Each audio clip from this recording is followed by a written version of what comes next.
এই যুবকদের সমাজের কিভাবে পরিবর্তন হবে? এই যুবক যে নিজেরই মনোবল পরিবর্তন করতে পারে না, সে দুনিয়া দেশ জাতির কি উপকার করতে পারে? অথচ আমাদের উচিত, আল্লাহ রাব্বুল আলামিন আমাদের দুনিয়াতে তো পাঠিয়েছে মুসাফির হিসাবে। রাসূল ইসলাম বলছেন যে তুমি দুনিয়াতে চলো একজন মুসাফির, একজন পথচারীর মতো। তুমি দুনিয়াটাকে চিরস্থায়ী মনে করো না, দুনিয়াটাকে মুসাফির খানা মনে করো।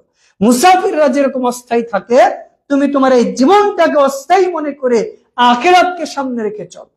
রাসূল ইসলাম বলছেন দুনিয়া এবং আখিরাত উভয়ের সন্তান রয়েছে, অতএব তোমরা দুনিয়ার সন্তান হও না, আখিরাতের সন্তান হও। অর্থাৎ তোমরা আখিরাতকে সামনে রেখে দুনিয়ার পথে চলো।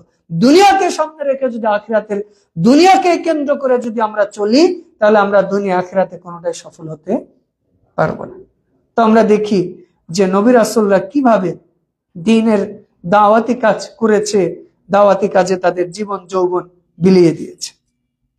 বিশেষ করে আবু সাঈদ খুদরি রাদিয়াল্লাহু তাআলা আনহু, তিনি যখন যুবকদের দেখতেন তখন তিনি মারহাবান বলতেন এবং বলতেন, হে লোকেরা, তোমরা এই যুবকদের জন্য মজলিসকে প্রশস্ত করে দাও, কারণ এরাই হচ্ছে পরবর্তী আহলে হাদিস, আসহাবে হাদিস, পরবর্তী এরাই হচ্ছে দ্বীনের উত্তরাধিকারী বা নবী রাসূলের ওয়ারিস। দেখেন, সাহাবীরা যুবকদেরকে দেখলে মজলিসকে প্রশস্ত করে দিত। রাসূল সাল্লাল্লাহু আলাইহি সাল্লাম, বিশেষ করে আমরা জানি ইউসুফ আলাইহিস সালাম, আল্লাহ রাব্বুল আলামিন তাকে অনেক সৌন্দর্য দিয়েছে। আমরা তো চেহারা সৌন্দর্যের কারণে পাপ কাজে লিপ্ত হই। আমার যেটা মনে হয় যে সুন্দর যাদের চেহারা, সেটা ছেলে হোক বা নারী হোক, এদের চেয়ে যাদের চেহারা কুৎসিত বা খারাপ, তারা পাপ কাজে লিপ্ত কম হয় না বেশি হয়?